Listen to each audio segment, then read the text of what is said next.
At 10:02 a.m. On a Friday, a man raised an auction gavel outside the Redstone courthouse. My address, taped to a folding table, a deputy close enough to see the sweat on my collar, and I said calm as I could manage play this first. The voice that came out of my phone belonged to the Cedar Ridge HOA president, Valerie Kent, and she was telling a notary to stamp blanks because nobody checks. The gavel hung there midair. The deputy's jaw tightened, and that's when the last 32 hours snapped into focus. So let me back up and tell you how a tomato trellis turned into handcuffs. I'm Jack Morgan, 38 project manager, moved to Cedar Ridge outside Redstone for quiet and a backyard that could grow real food, not plastic tomatoes. It looked like a postcard. White fences, xeriscape rock beds, a pool that smelled like summer. And at 6:03 a.m., on my third week there, the doorbell rang. I opened in gym shorts, and there she stood, Pearl's clipboard SUV idling with that expensive hum. "Notice of fine," she said. "Mailbox flag is non-compliant. Approved color. Sandstone. Beige. Yours is red, acknowledgement goes right there." Her pen clicked like a metronome. "It's a mailbox flag." I tried, half smiling. "It's a covenant," she said. "Clock starts now." Then she snapped a photo of me holding the paper like she was tagging a deer. You know what I mean. I told myself to be a good neighbor, repaint the flag. Keep the peace. Then came 2 taus. Unapproved trellis height, because my hose was visible at 8:11 p.m. 300 because the trash lid was ajar on a Sunday at 7:13 a.m. and dignity has a way of leaking one absurd invoice at a time. I kept swallowing it because conflict is exhausting, cheaper to comply than fight. That's what I told myself, and that was mistake number 1. The day it crossed the line, I was on Zoom, and my phone buzzed with a neighborhood app post. Community Beautification Blitz. Thank you to participating properties. And my address was on the list. I hadn't signed anything. By the time I got home, my raised beds were gone, boards stacked on the curb like a body soil raked bare, and a fluorescent tag on my door said remediation complete. Invoice 100. My neighbor Tom Alvarez, the HOA secretary, sat in his truck up the street like he was hiding behind the steering wheel. And when I asked what was going on, he muttered, "Valerie said you approved. There's a consent on file," then rolled off like he'd just confessed to a priest. That night, the management company emailed me a PDF that looked official until you actually looked. My name in a smooth, confident script. I never wrote a notary stamp from H. Dwyer Commission, 31248. And yeah, it looked legit. The way counterfeit bills look like money when you're tired, I replied, "That's not my signature." Auto reply. 10 minutes later, Valerie called warm as honey poured over gravel. "Jack, don't be dramatic. Everyone signs the authorization. Eventually. It's about consistency helps property values. You forged my consent," I said, and she smiled into the phone. You could hear it. "You must be confused. It's in the system. That right there, being talked to like a child blocking her perfect picture, that's where something in me flipped." The next morning, a tow truck backed into my driveway at 7:02, slapped a bright orange sticker on my pickup. Tow authorized 24 hours, oil drips on pavers, and hauled it away while Valerie filmed from her SUV calm clinical, like she was documenting a specimen. My neighbor Janelle, walking her golden, said, "I thought you approved this." Valerie said, "You agreed." Agreed, that word felt like a brick in my throat. I sat at my kitchen table, opened the Colorado Notary Registry, and found H. Dwyer's commission, Expired last April. My heart did that climb anger does, not panic purpose. I requested the e-sign vendor logs got stonewalled, filed a certified request, and then out of nowhere, a DM from a teenager on the neighborhood app, Mateo Tom's nephew. Mr. Morgan, you should see this. And he sent me a Clubhouse Nest clip. 12 a.m. last Thursday. Valerie, in an empty room practicing my signature on scrap paper. Slow, then faster, tilting her head like she was painting a portrait, smiling when she nailed the J. Yeah, that happened. I called the city about the garden and met Lauren Pike, a municipal inspector, who walked the scar. Where my beds had been, took photos, and said what I needed to hear.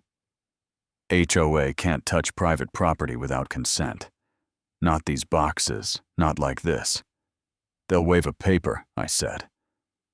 Ask for logs, device IDs, verify the notary, she said. Then she looked me in the eyes and added, and Jack. Calm wins court. She moonlighted property cases. So I hired her on the spot. Cleared my counter, and we built a plan. Pull the e-sign logs. Grab the Clubhouse router's history. Verify the notary, scrape the app for Valerie's statements, file a TRO to stop a sale. We suddenly realized was coming. A certified letter hit that night. Notice of lien 4800 in fines and fees foreclosure by power of sale under Section 9.3. Section 9.3, the magic spell. Lauren got the logs the next morning, and we both stared at the screen like we'd found a live wire. The e-sign came from the Cedar Ridge Clubhouse Wi-Fi device ID, tied to an iPad, registered to V. Kent, time-stamped 6:21 a.m., the same morning as the Nest video.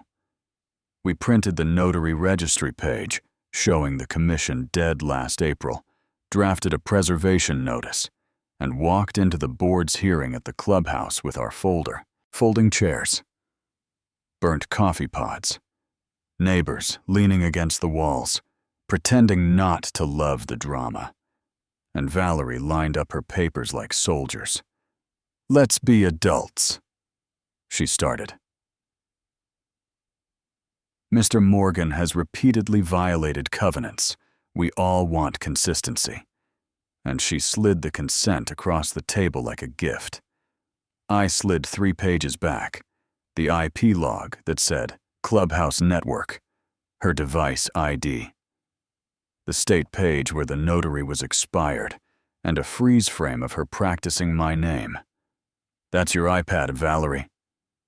I said, "That's your Wi-Fi, and that stamp died in April." The room inhaled. Tom stared at his shoes. Someone in back whispered, "Oh my God, but..." Valerie didn't blink. "Misunderstandings happen," she said. "The lien auction is already approved. This will be resolved shortly." That's when I understood the opponent. It wasn't about being right. It was about being fast. Within an hour, the neighborhood got a blast email. Irresponsible owner forces HOA to act. Auction Friday, with a photo of my stacked lumber labeled debris hazard. People clicked thumbs up because they thought they were protecting home values, and I watched a lie put on a blazer and go to work. Mateo met me by the mailboxes with a USB, hands shaking in that teenage way when the secret is bigger than you, and on it was a longer Clubhouse clip. Valerie telling the notary to stamp a stack of blanks. I'll fill names later. It's for the community. And the stamp thumped like a drumbeat. Lauren didn't smile. Not really.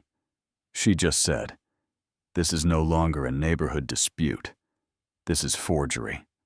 Filing, false instruments, attempted theft by deception. And we filed for an emergency injunction that night." Friday morning, the courthouse lot smelled like hot asphalt and coffee. A pop-up tent read, "Foreclosure sale." In Sharpie onlookers, drifted over like a yard sale, and Valerie arrived in a cream blazer sunglasses, nodding at me with that queenly little mercy smile. The judge granted a quick hearing, and inside that bright little courtroom, Lauren stacked the facts like bricks. Your Honor, the signature originated from the HOA Clubhouse network at 6:21 a.m. Device ID registered to President Valerie Kent, the notary. Commission expired last April per the Secretary of State. We have video of Ms. Kent practicing Mr. Morgan's signature and instructing the notary to pre-stamp blanks. A municipal inspector's letter confirms the HOA had no authority to destroy private garden beds, and the board minutes claiming quorum were created 2 days ago and backdated metadata attached. The judge read Section 9, 3 longer than Valerie wanted, and said on this record, the court enjoins any sale and orders preservation of all HOA records, provide the video and logs to law enforcement. Valerie leaned toward Tom and whispered text Mateo to delete the videos. Tom stood, voice shaking like a leaf. Your Honor, she told me to backdate the minutes I did it. I'm sorry. Courage is messy, but it's still courage. The bailiff, Deputy Cole Ramsey, stepped closer as I hit play on the last clip. If the notary's stamp is expired, nobody checks file it. And the spell broke. Ma'am, turn around, hands behind your back. The deputy said the sunglasses slid on the bench, the clipboard hit the floor, and the click of the cuffs was louder than any gavel. Outside, nobody cheered. Nobody booed. They just stared, like they were watching a bridge they'd driven across 1,000 times. Suddenly, crack. I drove home to a quiet kitchen. No parade. No champagne, just dirt under my nails. Again, as I rebuilt what someone tore out. And I kept thinking about how fast good people will like a lie if it's wearing a blazer. How often we let things slide because making a scene is embarrassing. How many Valeries have gotten exactly what they wanted because the rest of us didn't want to be difficult. Maybe you've got your own version. A boss, a board, an HOA. Someone who smiles while they tighten a screw and calls it order. Here's what I learned when my truck was on a tow hook and my name was being practiced at sunrise. Document everything. Ask for the boring technical truth logs and device IDs and timestamps. Calm wins, court facts stack. And when you're done being polite, be clear. That's your iPad, Valerie. That's your Wi-Fi. And that stamp died in April. Was I right to push it this far? Or did I overreact to a system trying to keep